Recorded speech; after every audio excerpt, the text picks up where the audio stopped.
Coyotes now live and hunt everywhere in Virginia.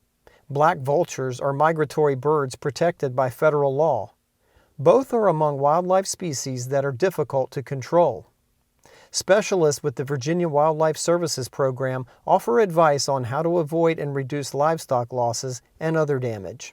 Coyotes are our #1 problem, along with black vultures. Every now and then we have trouble with neighbors' dogs or feral dogs running through, but we don't see that problem very often. Like I said, coyotes do kill about 25 to 30 lambs per year, and that is with Wildlife Services coming in and taking care of the problem when we do see an issue. Well, we are having a problem with black vultures, and they have become more aggressive over the last several years, which has led to more of an economic loss due to the cattle being affected in their daily gain and feed efficiency.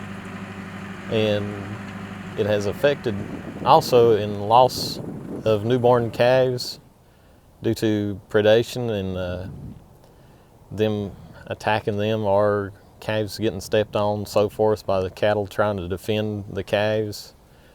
And the vultures can even drive the cattle away from the area that they've been fed due to the numbers increasing so much over the last several years. Virginia farmers bear the brunt of the economic losses from wildlife, although black vulture flocks also have been known to roost in cities and suburbs and to damage cars and lawns.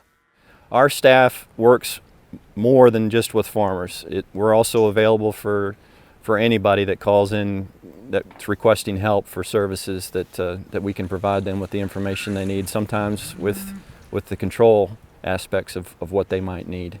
Canada geese, bears, and foxes are some of the other species the service offers help in controlling.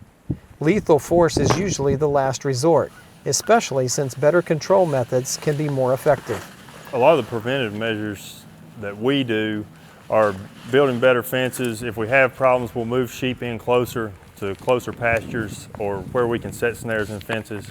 Wildlife Services also helps us with the preventative measures as far as coming in and setting snares to trap the coyotes before we have problems.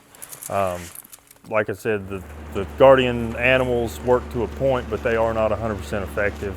Therefore, when we do have a problem, we can call Wildlife Services and they come in and take care of the problem for us at night. If a calf has been killed, a newborn calf or just slightly few days old, or even one just trampled from the cows trying to protect it, there's the economic loss of just that calf, because a 5-weight calf, 6-weight calf in that range is going to get close to $800. So there's that economic loss that we got to make up. But also we've kept that cow carrying that calf for going to be keeping her for a year before almost 2 years before she produces another calf. Farmers are always going to have some form of death loss on their farms, but the predation part of that death loss is something that can be managed or even eliminated in many cases when farmers utilize tools that they can use themselves, or by having local hunters and trappers help them out from time to time, and then also calling on our crew with Wildlife Services, which can come out and work with them to minimize predation. And that's the most important part of our program is the on-call aspect of it. Farmers can utilize that, and we're out there as soon as we can to help them stop the problem. Fox says not every coyote is a killer, and it's often a better idea to leave them alone if they aren't bothering your livestock.